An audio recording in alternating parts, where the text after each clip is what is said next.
Welcome, sleepy friend, to another quiet journey with the Sleepy Scientist. Whether you're here to learn, unwind, or simply drift into a peaceful doze, you're in just the right place.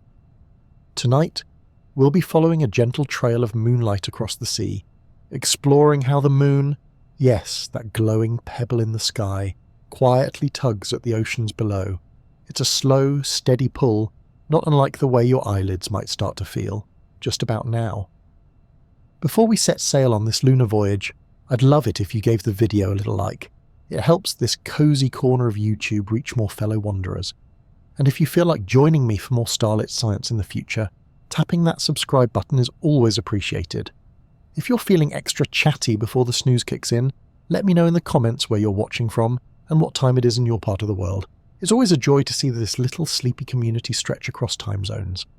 Now, I'll do my best to keep things soothing and not too riveting, but if you do find yourself lying awake thinking about tidal forces and orbital mechanics, well, at least you'll have some solid science to ponder while the moon does its thing.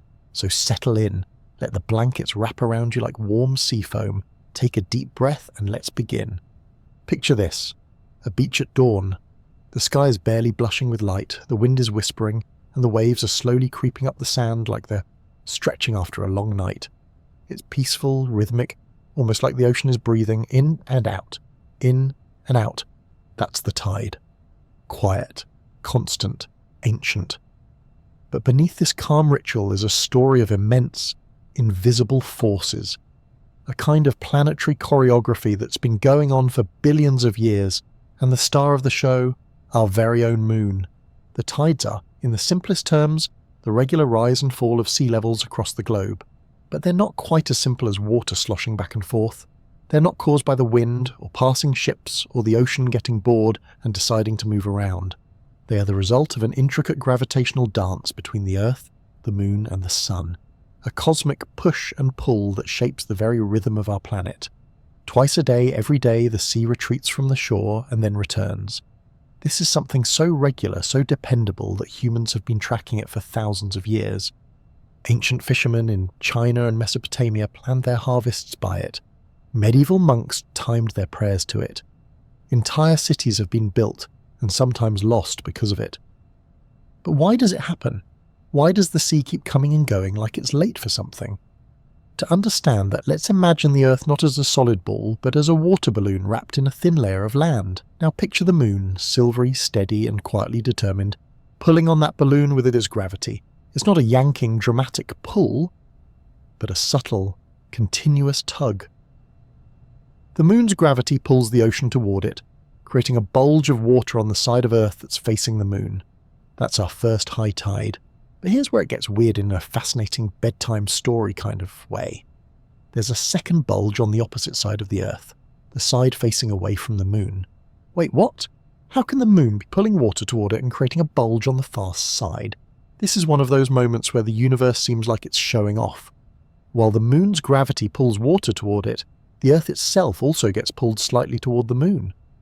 But the water on the far side lags behind a bit, like a sleepy cat refusing to follow the rest of the household.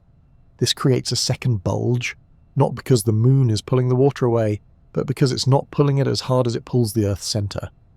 That gentle difference in force, what scientists call a tidal force, stretches the oceans into a sort of oval shape. One bulge faces the moon, the other faces away.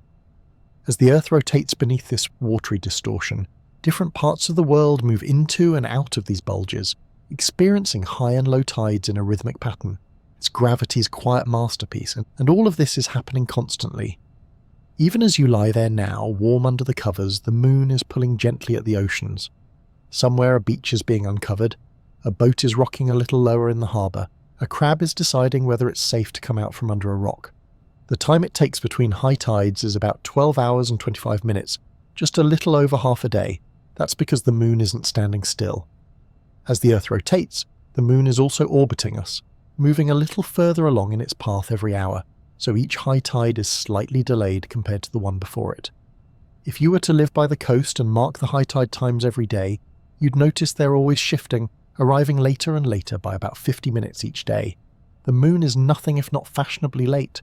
Now, not every place on Earth experiences the same kind of tidal rhythm. Some places get 2 high tides and 2 low tides each day. This is called a semi-diurnal tide.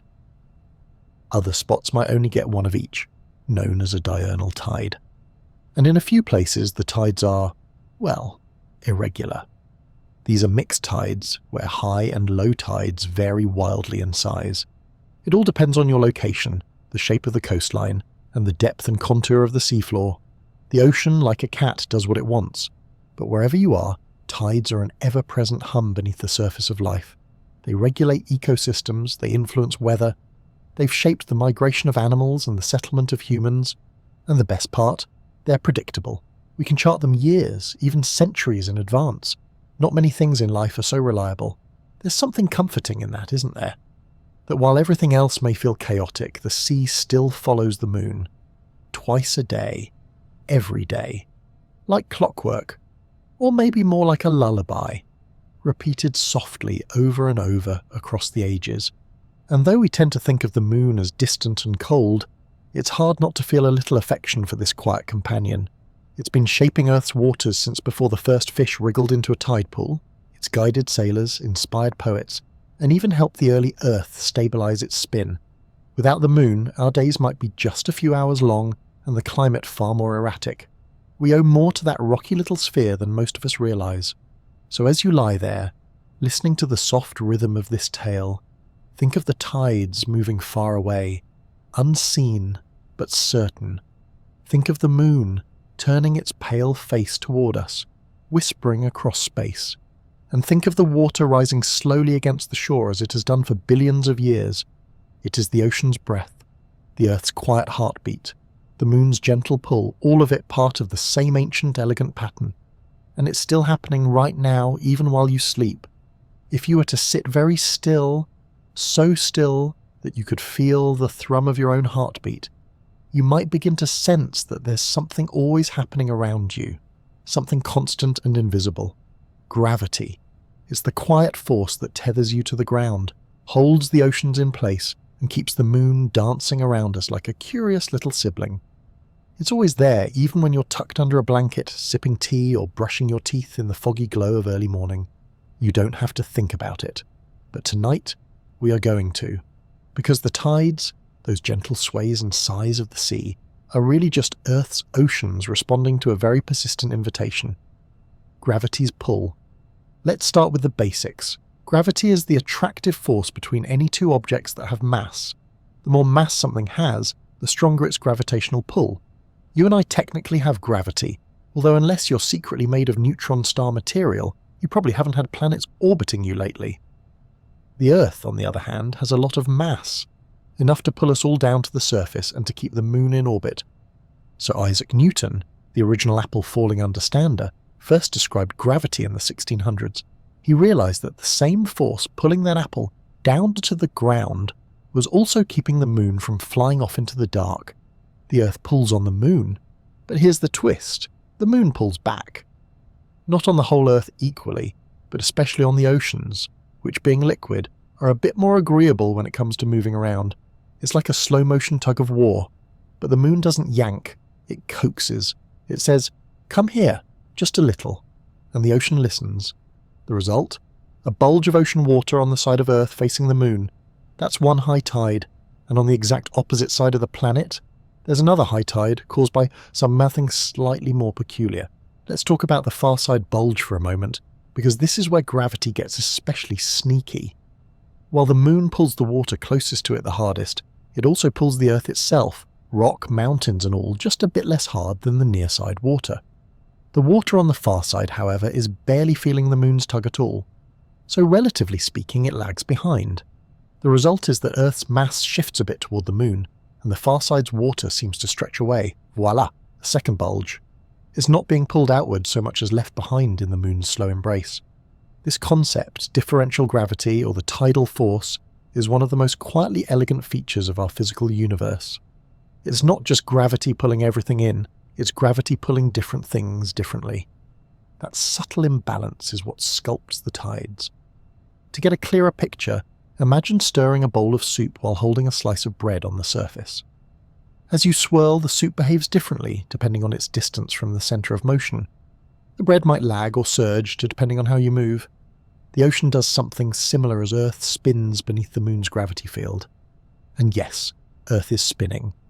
While the moon orbits us roughly once every 27.3 days, Earth completes a full rotation in just under 24 hours. So from our perspective, it seems like the moon is gliding across the sky each day.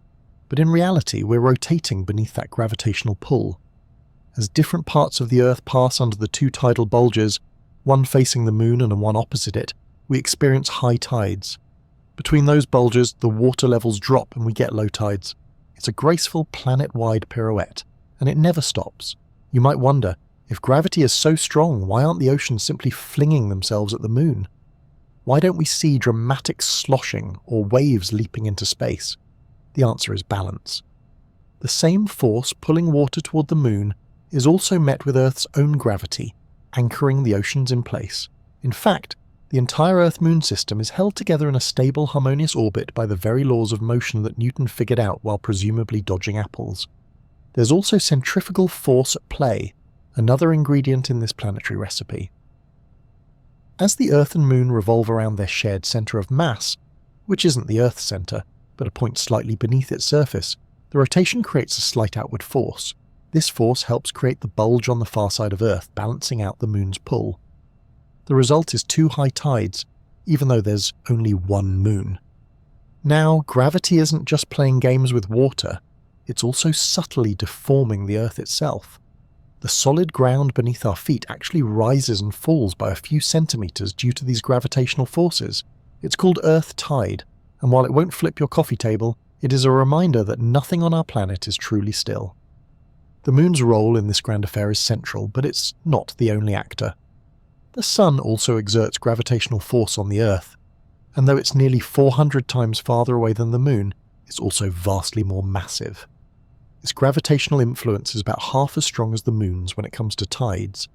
When the sun, moon and Earth align, during full moons and new moons, their combined pull creates higher high tides and lower low tides. These are called spring tides, not because of the season, but because the water springs farther than usual.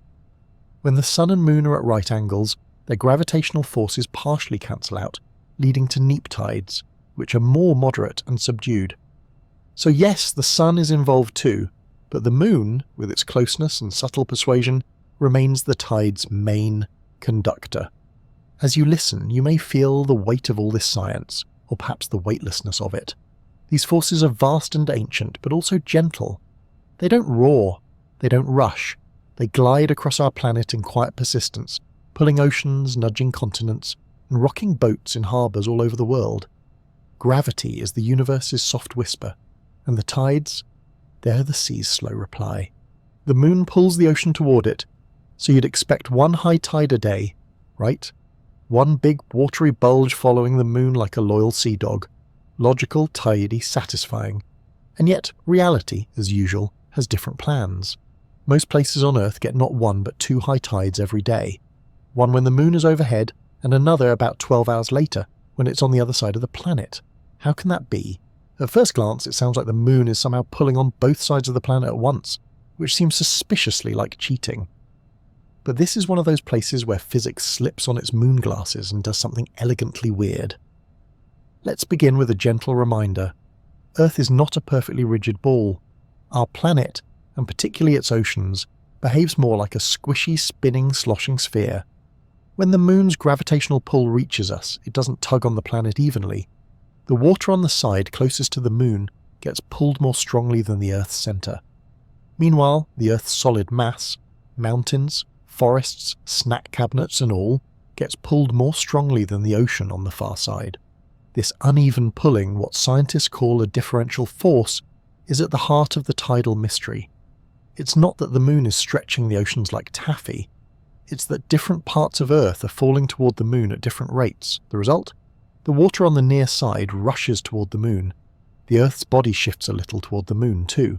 And the water on the far side is left behind, forming a second bulge. Imagine holding a giant water balloon in both hands and spinning in a circle. The water inside would slosh and stretch in weird ways, not because you're squashing it, but because of the movement and the forces acting on it. That's Earth, sloshing gently, obediently under the moon's steady gaze. So, Two bulges, one on the moon-facing side and one on the opposite side. As the Earth rotates, different places pass through these bulges, giving us two high tides a day. In between those high tides, we get low tides when the water has receded, pulled toward the bulges elsewhere on the planet. But wait, if the tides are caused by these two bulges and Earth rotates once every 24 hours, shouldn't each high tide come exactly 12 hours apart? In theory, yes. In practice, not quite. Tides don't run on the Earth's clock, they follow the moon's schedule. The moon is orbiting the Earth in the same direction that Earth spins, completing one full orbit about every 27.3 days. This means that as Earth spins, it has to turn just a little more each day to catch up with the moon. On average, it takes about 24 hours and 50 minutes for a spot on Earth to rotate back to the same position relative to the moon. That's called a lunar day. So each high tide arrives about 12 hours and 25 minutes apart, not 12 hours. That's why if you're vacationing by the sea, you might notice that high tide is a little later each day. It's like the moon is constantly slipping away, fashionably late as always. Now, not all coastlines play along in the same way. If you lived on a perfectly smooth, water-covered Earth with no continents, the tides would be simple and fairly symmetrical. But we don't live on a perfect water world. We have coastlines, bays, islands, ocean ridges, and seafloor trenches. And all of these shape how the ocean water moves. In some places, like the east coast of North America, the tides tend to follow a semi-diurnal pattern. 2 high tides and 2 low tides each lunar day, with each high tide roughly the same height. Elsewhere, like in parts of the Gulf of Mexico, you might find a diurnal pattern, only 1 high tide and 1 low tide each lunar day. And in still other areas, the tides are a mixed bag. 2 highs and 2 lows per day, but of unequal size. The ocean, it seems, enjoys improvisation. The local geography plays a huge role. Narrow bays can amplify the tidal range, as the water is funneled into a smaller space. This is what makes the Bay of Fundy in Canada such a tidal superstar, with high tides reaching over 16 metres. In contrast, the Mediterranean Sea, almost landlocked, has barely noticeable tides at all. It's like the ocean trying to tap its foot inside a tight shoe. Then there are amphidromic points, places in the ocean where the tide hardly changes at all. These are the quiet eye of a rotating tidal system, where the water doesn't slosh up and down so much as swirl gently around in a circle. If you were to float right over one, you might not even notice the tide was there. It's like the ocean's version of standing perfectly still in the middle of a merry-go-round. And just to keep things interesting, the Earth isn't a perfect sphere either. It's slightly flattened at the poles and bulged at the equator. That means gravity varies slightly across the globe, further tweaking the behaviour of tides. So the reason we experience 2 high tides per day isn't just the moon pulling at the water like a marionette. It's the result of a complex interplay between the moon's gravity, Earth's rotation, centrifugal forces, and the unique shape of our planet's oceans and continents. It's less like a metronome and more like a very well-practiced slow-motion waltz, one that's been going on for billions of years. And all the while the water obeys. It shifts and surges, retreats and returns, flowing in step with the moon's persistent pull. It's a cycle so reliable that sailors have trusted it for centuries, so delicate that a changing coastline can alter its rhythm, and so subtle that you can stand on a beach, toes in the sand, and never feel the force pulling the whole sea toward the sky. But it's there, quiet, invisible, and constant, like gravity, like time, like the moon rising in the east once more. If the moon is the headliner of the tidal show, then the sun is the special guest star with a powerful voice, one that doesn't sing quite as often but can still shake the house. While the moon is the main driver of tides, the sun also plays a crucial role, adding its own gravitational influence into the mix. Together, they create moments of dramatic crescendo and hushed interlude in the endless song of the sea. Let's begin with the sun's credentials. It's big, really big, about 27 million times more massive than the moon, in fact. But it's also much, much farther away, about 400 times farther to be precise. And here's where things get interesting. Because gravitational pull weakens with distance, the sun's effect on tides is weaker than the moon's. Despite its tremendous size, the sun only contributes about 30 to 40% of the tidal force that the moon does. Still, that's no small contribution. When the sun and moon work together, the tides grow bolder, stretching farther up the shore and plunging lower in retreat. These moments are called spring tides, though they have nothing to do with the season. The term spring here comes from the Old English word springen, meaning to leap. During spring tides, the ocean quite literally springs into action. Spring tides occur during full moons and new moons, when the Earth, Moon and Sun fall in a straight line, what astronomers call syzygy. It's a fun word to say and an even better concept to picture.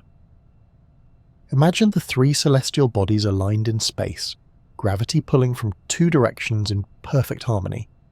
The moon's tug and the sun's pull combine to create higher high tides and lower low tides. The tides range increases, the contrast sharpens, and coastlines feel the difference. A full moon spring tide occurs when the moon is on the opposite side of the Earth from the sun. The sun pulls on one side, the moon pulls on the other, and Earth finds itself in the middle of a gravitational tug-of-war. Meanwhile, during a new moon spring tide, both moon and sun are on the same side of the Earth, pulling together like two teammates rowing in sync. In both cases, the result is a dramatic amplification of the tidal range, waves that reach farther and leave more sand behind, and then there are the neap tides, the ocean's gentle exhale after the excitement of the spring tide.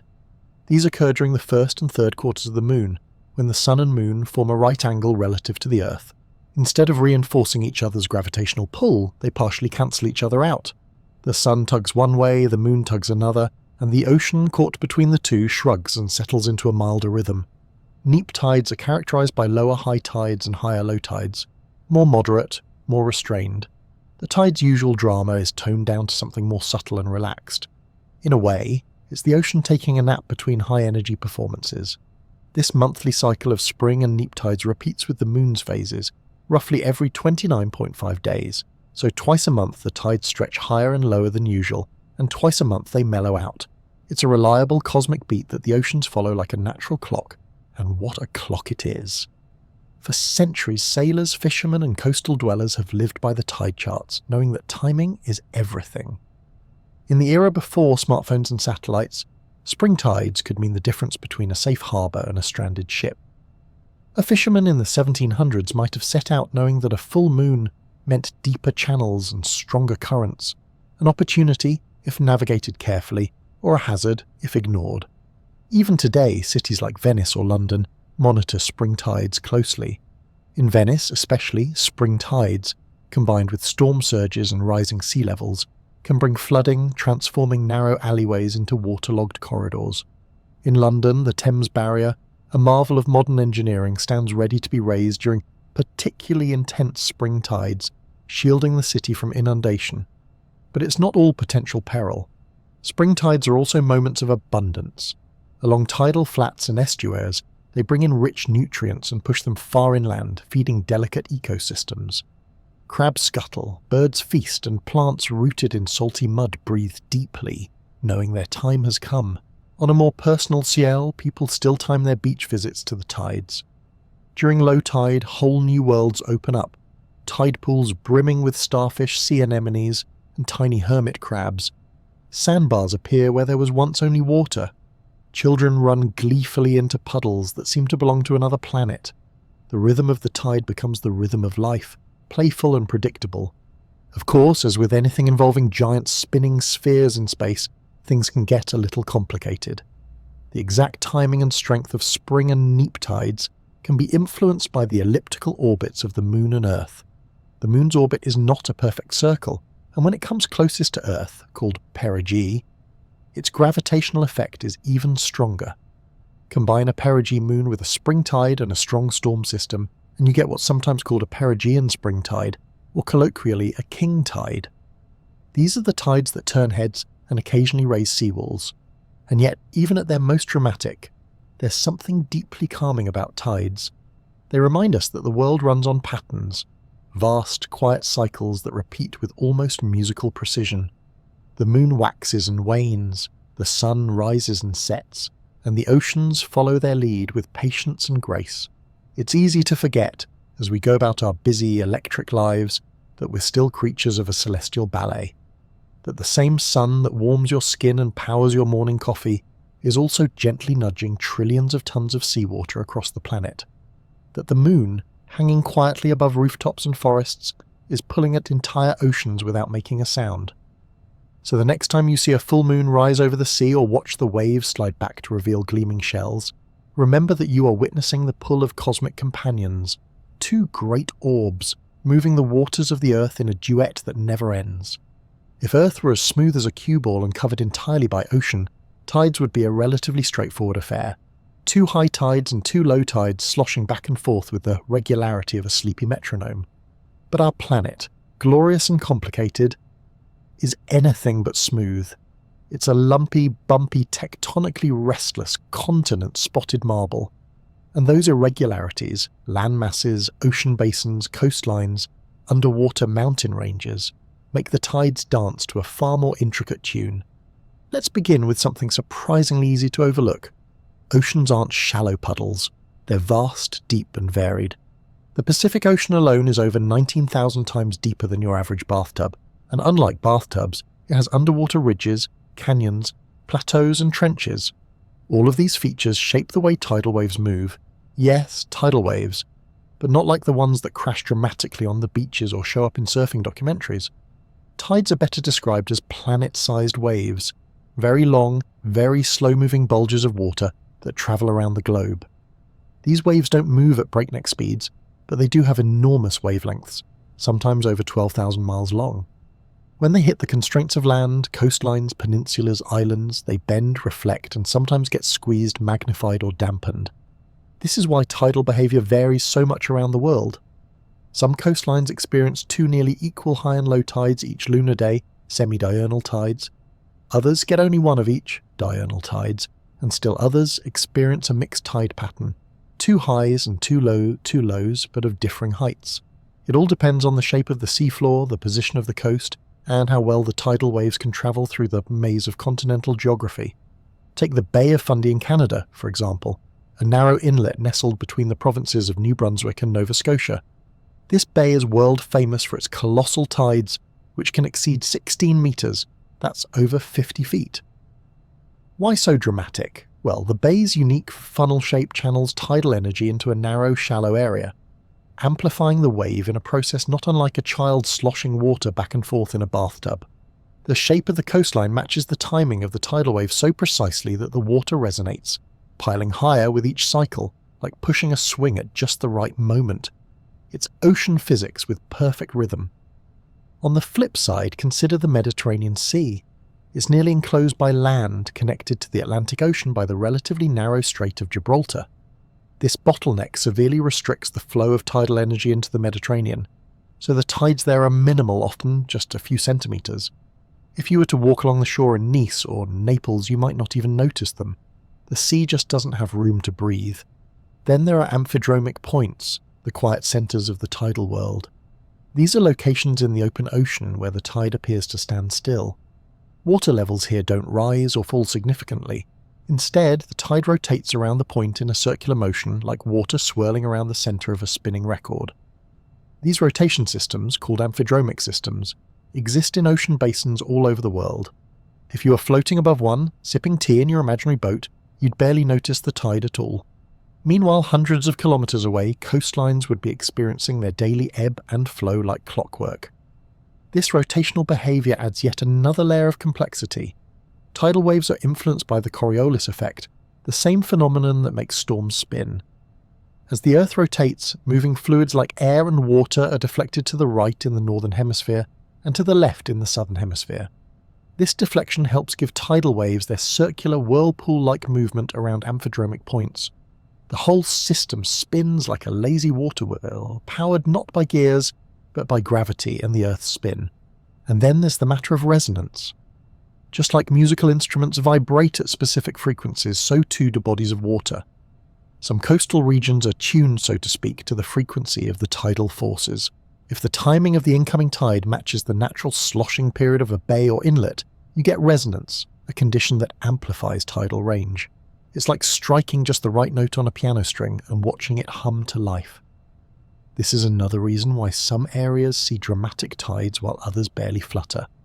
Let's not forget that the shape of the land above sea level matters too. A gently sloping beach will show more dramatic changes in the shoreline with each tide than a steep rocky coastline. The same vertical change in sea level can expose hundreds of feet of beach or merely lap at the same old rock wall. This is why some beaches seem to vanish and reappear like magic, while others look more or less the same throughout the day. Tides don't just affect water level either, they influence currents too. As tidal bulges move through straits, around islands, and into estuaries, they create strong flows, sometimes powerful enough to reverse the direction of rivers. The Severn Bore in England, for example, is a tidal wave that surges upstream in the River Severn, sending brave surfers and curious spectators flocking to its muddy banks. The interaction of tides with geography also shapes marine life. Intertidal zones, the areas that are above water at low tide and underwater at high tide, are some of the most biologically rich environments on Earth. But how wide or narrow those zones are depends on how far the tide goes out.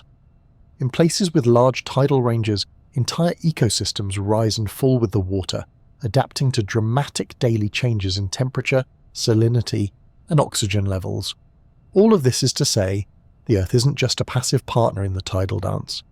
It's an active participant, shaping, distorting, and even amplifying the Moon's gravitational whispers.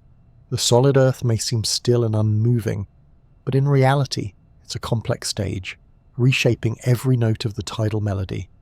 So the next time you find yourself near the sea, watch how the waves trace the land.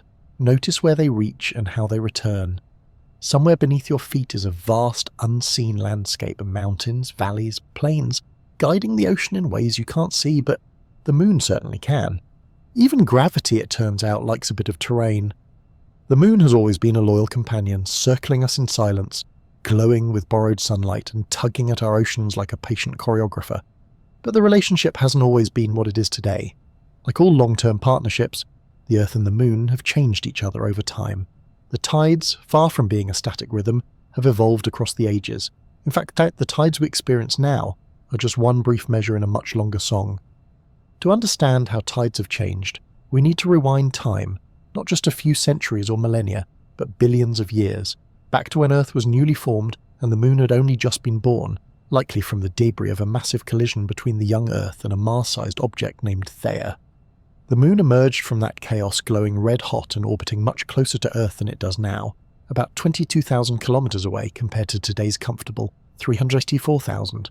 With the Moon so close, tides would have been far more extreme. The gravitational pull on our oceans was significantly stronger, resulting in tidal bulges much larger than the ones we see today. Early Earth might have seen tides hundreds of meters high, sloshing in and out with such force that coastlines may have reshaped themselves daily. The ocean would not have calmly risen and fallen, it would have surged and roared. The rapid pace of Earth's rotation back then added to the drama. A day on early Earth may have lasted only 5 or 6 hours. The faster the spin, the more frequently different regions passed through those massive tidal bulges. Imagine experiencing the full high tide to low tide cycle multiple times in a single day. A planet racing beneath a moon that loomed much larger in the sky than it does now, pulling oceans up like a puppeteer with very enthusiastic strings. But nature, as always, seeks balance. Over time, the tidal friction caused by those surging waters began to act like a cosmic brake. Every time the oceans bulged and the Earth spun beneath them, friction between the moving water and the ocean floor sapped a tiny bit of energy from Earth's rotation. That lost energy didn't just vanish, it was transferred to the Moon, giving it a little boost in its orbit.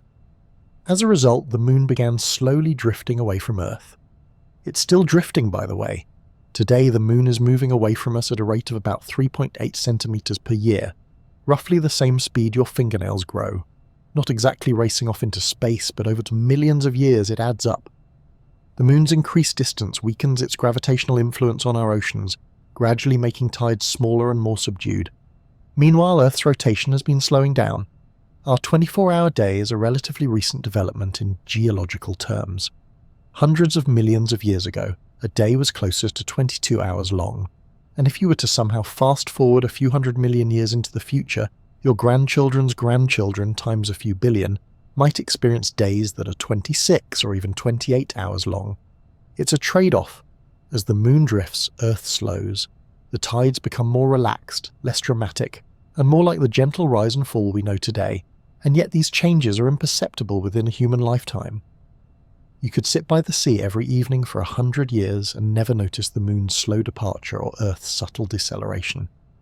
But the record is written in stone, literally.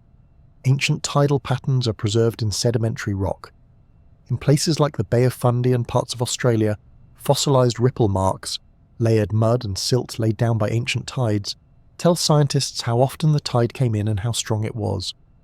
Some rock layers from over 600 million years ago that show 400 or more daily layers per year compared to the 365 we now experience. This suggests that days were shorter and years were longer because Earth was spinning faster. These time-stamped sediments, along with coral growth rings and other geological clues, allow us to piece together the history of Earth's rotation and the Moon's retreat. It's like reading a very slow, very patient diary written by the planet itself. But the future of tides isn't just a story of cosmic geometry, it's also tied to Earth's changing climate. As global temperatures rise, glaciers melt and sea levels increase, the shape of coastlines will change. Estuaries may flood, islands may shrink, and new inlets may form. All of these changes will subtly alter how tides behave. In some places, tides may grow stronger, in others, weaker. We're entering a new chapter in the story of Earth and the Moon, one shaped not only by gravity but also by humanity. That said, the Moon is still up there, patiently circling, guiding the tides in its ancient rhythm. It has seen Earth change countless times and will continue to do so. The dinosaurs watched the same moon that we see today. So did early mammals crawling through ancient ferns. So did our earliest ancestors, standing by shores that no longer exist. And through it all, the Moon pulled at the oceans and the oceans replied. Sometimes with thunderous floods, sometimes with gentle whispers, always in motion. There's a quiet poetry to this evolving dance. Earth gave birth to the Moon through violence, yet they've been locked in a gravitational embrace ever since. The Moon slows Earth's spin, Earth pushes the Moon away, and in return we get tides, the breath of the ocean, the heartbeat of our coasts. So when you stand by the sea and watch the tide slip in or out, you're not just witnessing a local event, you're seeing the imprint of billions of years of gravitational interaction. You're watching a memory that's still unfolding, and you're part of that memory too, just a brief note in a planetary symphony. One where the Moon, ever so quietly, continues to shape the world beneath your feet. As the tide rolls in, it brings more than just seawater, it brings life. It lifts, feeds, and carries countless creatures, great and small, in a rhythm older than bones. The Moon may move the oceans, but the tides move ecosystems. And some of the most vibrant, chaotic, and downright charming places on Earth are built around this watery pulse. Let's start where land meets sea, the intertidal zone. This is the strip of coastline that's covered by ocean at high tide and exposed to air at low tide. It's a place of dual identities, half land, half sea, changing its nature completely twice a day. And for the organisms that live there, life is all about timing, patience, and the ability to cling really well to rocks. Take the common sea star or starfish. To us, it might look like a passive ornament of the seafloor, but it's actually a slow-motion predator. As the tide rises, the sea star ventures out in search of mussels and clams, prying open their shells with a methodical hydraulic-powered grip. When the tide retreats, it clings to a rock or burrows into damp sand to wait for the next wave. This rhythm, feed, retreat, rest, repeat, is choreographed by the tides. Or consider the humble periwinkle snail, which spends its days glued to the surfaces of rocks, sheltering from predators in the drying sun when the tide is out. As the water returns, it reactivates, sliding across wet surfaces in search of algae to graze. Entire micro-civilizations of barnacles, crabs, anemones, seaweeds, and sponges live this tidal lifestyle, each with its own strategy for staying moist, fed, and uneaten. Some of these organisms go even further, syncing their entire biological clocks to the tide cycle. Take the grunion, a silvery fish native to the coasts of California and Mexico. During specific nights of the spring tide, when the water reaches its highest mark, grunions swim ashore, flopping out of the waves in great numbers. They lay their eggs in the wet sand just beyond the reach of the usual tide. The eggs remain hidden and safe until the next spring tide arrives 2 weeks later, washing over the beach once more and hatching them in a frothy, silvery celebration. It's one of the few natural events that makes you say, wait, fish that go onto land to lay eggs? Voluntarily. There's also the horseshoe crab, a creature that looks like it wandered out of the Cambrian period and forgot to update its wardrobe. Every year, around May and June, these ancient arthropods gather en masse on the beaches of the US Atlantic coast to spawn, timing their appearance with the full and new moon tides. These synchronized events are so predictable that migratory birds, like the red knot, have evolved to plan their epic journeys around them. As the crabs lay millions of nutrient-rich eggs, the birds descend from the skies to refuel, gulping down crab caviar by the beakful before continuing their trek to the Arctic. Tides are nature's conveyor belt, especially for nutrients. As water moves in and out of estuaries and salt marshes, it carries with it organic material, microscopic plankton, and dissolved minerals. This makes tidal zones especially productive, dense, rich soup kitchens for marine and bird life. Salt marsh grasses, which tolerate salty water that would kill most plants, grow tall and thick in these regions, helping trap sediment and stabilize coastlines. And it's not just animals and plants that respond to the tides. Whole human civilizations have lived and died by the sea's movements.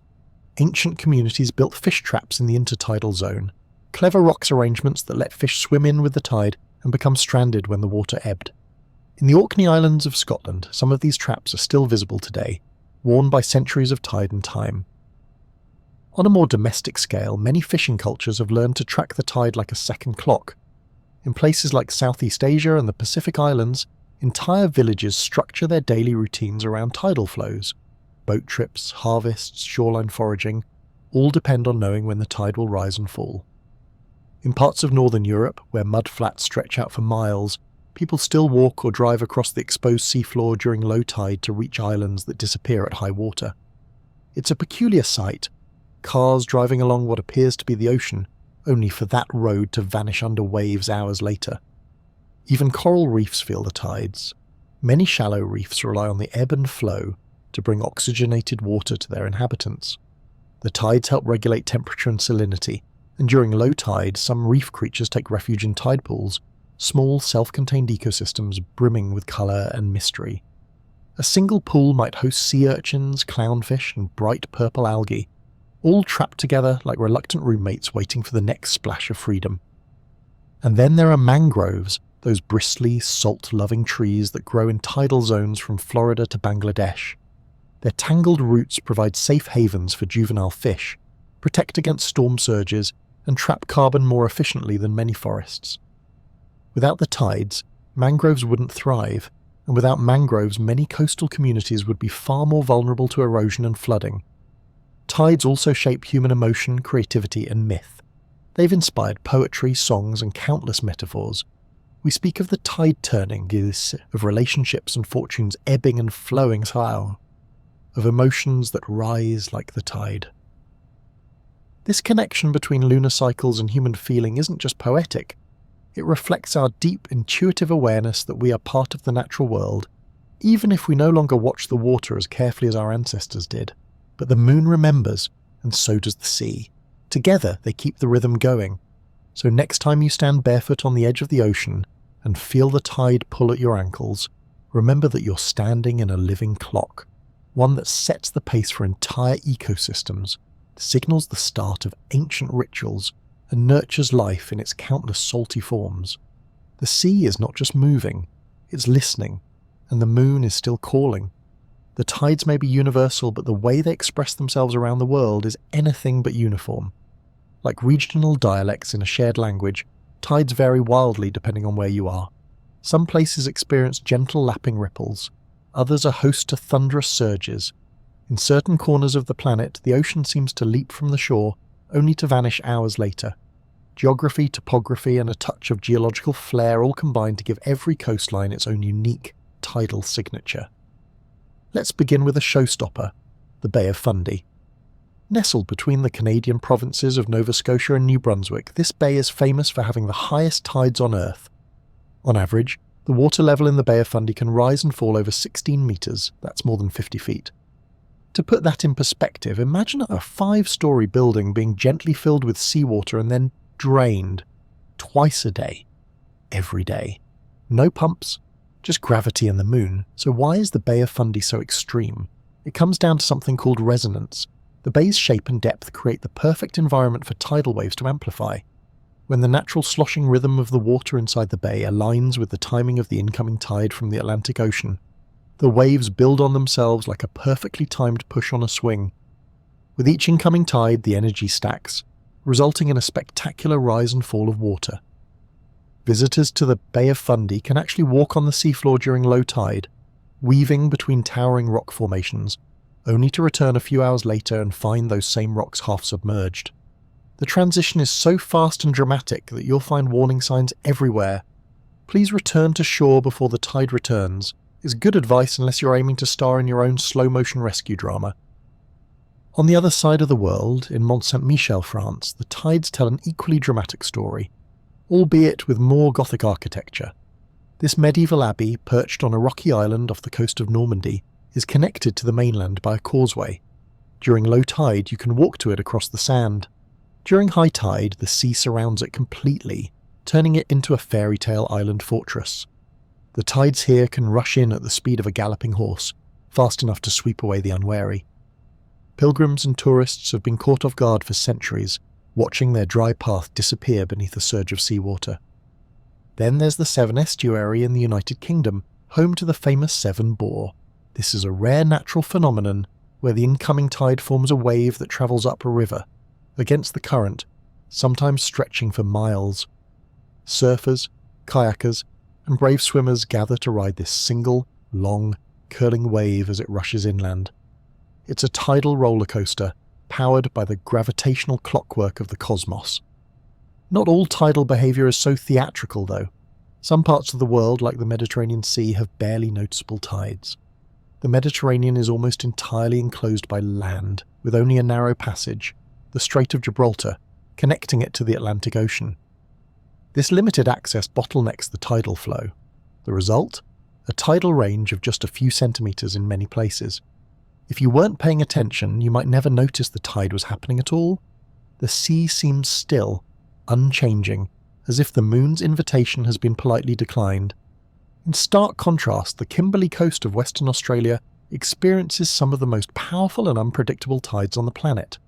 Here, tides can rise and fall by more than 10 metres. In narrow coastal inlets like horizontal falls, this movement creates something that looks like a whitewater river, except it's not a river.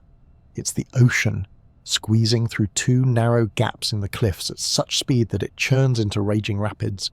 Boats can ride through the falls during the slack tide, but when the water's racing, it's a spectacle best admired from a safe distance or a helicopter. Tides can also shape everyday life in more subtle ways. In Venice, Italy, the tidal cycle is known as acqua alta, or high water. During certain parts of the year, especially autumn and spring, where high tides combine with winds and atmospheric pressure to flood city streets and squares, locals walk on raised platforms and shopkeepers stack sandbags in doorways. While these floods have always been part of life in Venice, rising sea levels and more extreme weather patterns are making them more frequent and severe. The tides are not just a background rhythm here. They're an active participant in urban planning, architecture, and even fashion. Rubber boots are essential. Meanwhile, in the low-lying atolls of the Maldives, even small tidal shifts can have outsized impacts. These islands sit just a few meters above sea level, and the difference between high and low tide can mean the difference between dry land and encroaching water. The inhabitants of such places pay close attention to the moon and its movements, not out of curiosity, but necessity. Their homes, roads, and livelihoods are intimately tied to the ocean's moods. Of course, tidal variations aren't just interesting, they're vital to science.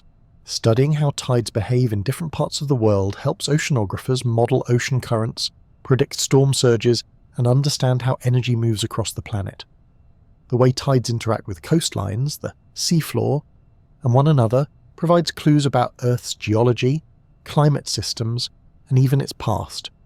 By analysing tidal patterns recorded in ancient sediment layers or fossilised shorelines, scientists can learn about historical sea levels, tectonic activity, and changes in Earth's orbit.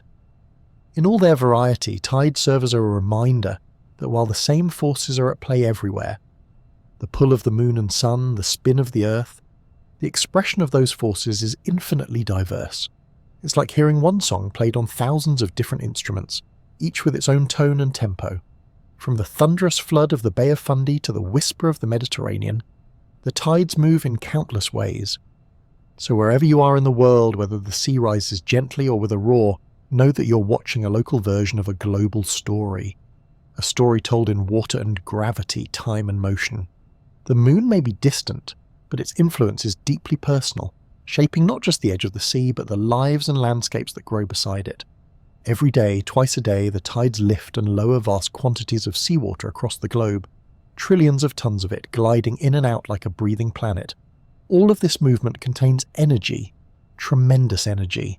And for as long as humans have watched the sea come and go, we've wondered, could we use this? The short answer is yes, we can, and in some places we do. Tidal power, also called tidal energy, is one of the oldest forms of renewable energy we've ever tried to harness. It's predictable, clean, and, if you'll pardon the pun, endlessly recurring. The tides won't forget to show up no matter how cloudy the day or still the air. And unlike fossil fuels, they don't run out or pollute the atmosphere. They just keep rolling in. But how exactly do we capture energy from the ocean's rise and fall? Let's go back in time, way back before wires and turbines and even steam engines. Ancient societies in Europe and the Middle East built simple tidal mills, structures that trapped incoming seawater in a pond or basin as the tide rose.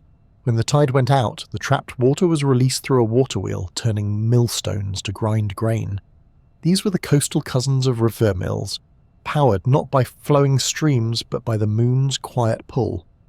One of the oldest surviving examples can be found in Northern Ireland, the Nendrum Monastery tidal mill, dating back to the 7th century. It wasn't flashy, but it worked, using the daily rhythm of the ocean to help monks make flour, a divine union of celestial mechanics and snack preparation. Fast forward to today and the principles haven't changed much, just the scale and technology. Modern tidal energy comes in a few flavours. The first and most well-established is the tidal barrage. Imagine a dam stretched across a tidal estuary like a giant wall with gates. As the tide comes in, water builds up behind the dam. When the tide turns and begins to fall, that water is released through turbines, generating electricity as it flows back out to sea. It's the same idea as hydroelectric dams on rivers, except the river is the ocean and the water goes both directions. One of the best-known examples is the Reims tidal power station in Brittany, France, built in 1966. It's still operating today and produces enough electricity to power around 130,000 homes. That's the kind of renewable energy that doesn't mind if it's raining or the wind isn't blowing. The tide just does its thing too. Then there are tidal stream generators, which are essentially underwater wind turbines. Instead of air, these sleek machines are spun by ocean currents generated by tides. They are placed on the seabed in fast-moving tidal channels, like underwater highways of water, and as the tide flows in and out, the turbines spin, generating power. Because water is about 800 times denser than air, even a slow-moving tidal current can pack a punch. These tidal stream systems have an elegant simplicity. They don't require dams or large-scale infrastructure. They sit quietly beneath the surface, turning with the tide like windmills in a submerged field. Another method being explored is tidal lagoons. These are artificial enclosures built along coastlines.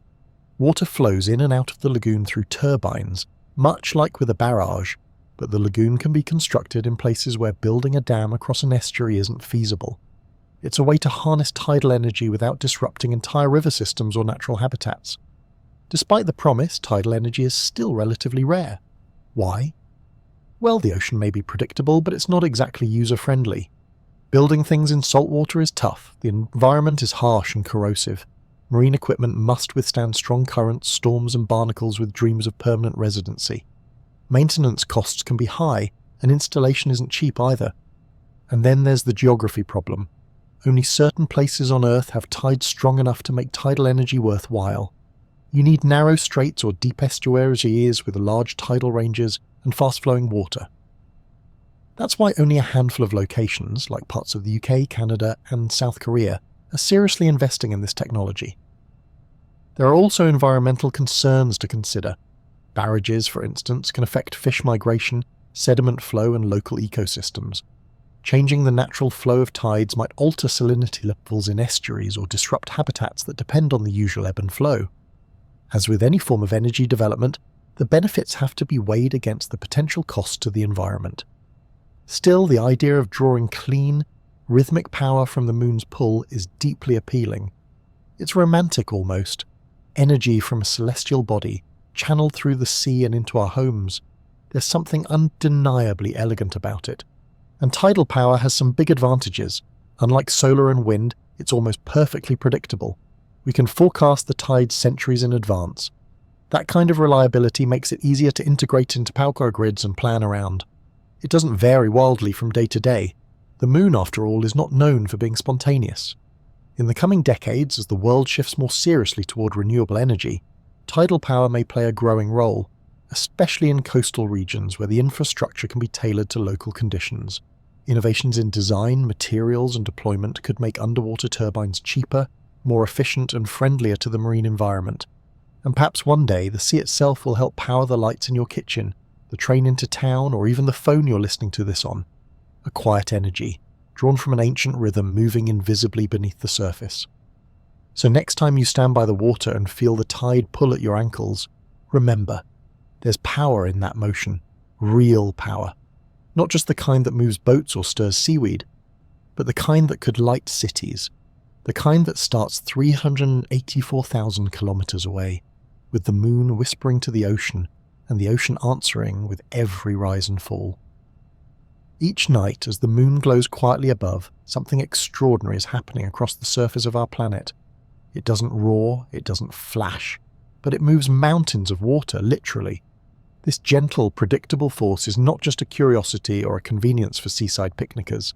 It's a fundamental part of how Earth works. The tides are more than water levels shifting. They are a conversation between the Earth and the moon, a soft, endless dialogue in gravity's language. You could think of tides as the Earth's response to the moon's gravity. The moon pulls, and the oceans lean in. It's not a tug exactly, not like yanking a rope, but more like a slow beckoning, a celestial invitation that the seas have been answering for over 4 billion years. And Earth listens in kind. It responds not just with water, but with motion, with balance, with time itself, because tides don't only affect coastlines, they influence everything from animal behaviour to planetary stability. And at the heart of it all is the moon, quietly keeping rhythm. Let's take a moment to appreciate what a remarkable partner the moon has been. Unlike the sun, which roars with radiation and flares, the moon says very little. It reflects rather than emits. It drifts rather than burns. And yet it's the moon that shapes the daily ebb and flow of the oceans. It does so with relentless consistency, making the same request of the Earth every day. Come closer, then let go. That request creates tidal bulges, as we've explored. But what's especially fascinating is that those bulges aren't perfectly aligned with the moon. Because of Earth's rotation, the ocean bulges lag just slightly ahead of the moon's position in the sky. That tiny misalignment creates a torque, a twisting force that pulls the moon forward in its orbit and simultaneously slows Earth's rotation.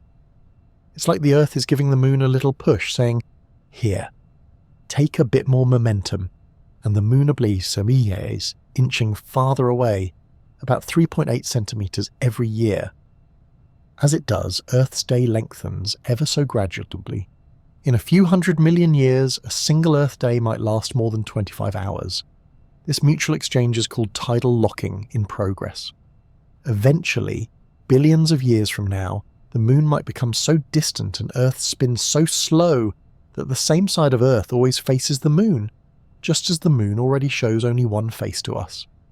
The gravitational conversation would then settle into a quiet, almost frozen pose, a final embrace, but we are nowhere near that moment now. Instead, we live in the golden age of tides, where the moon still circles us, the Earth still turns, and the oceans still breathe twice a day. This rhythm governs so much more than shorelines. Tides influence climate. They help distribute heat and nutrients through the ocean's layers, driving large-scale currents and keeping marine ecosystems oxygenated and alive.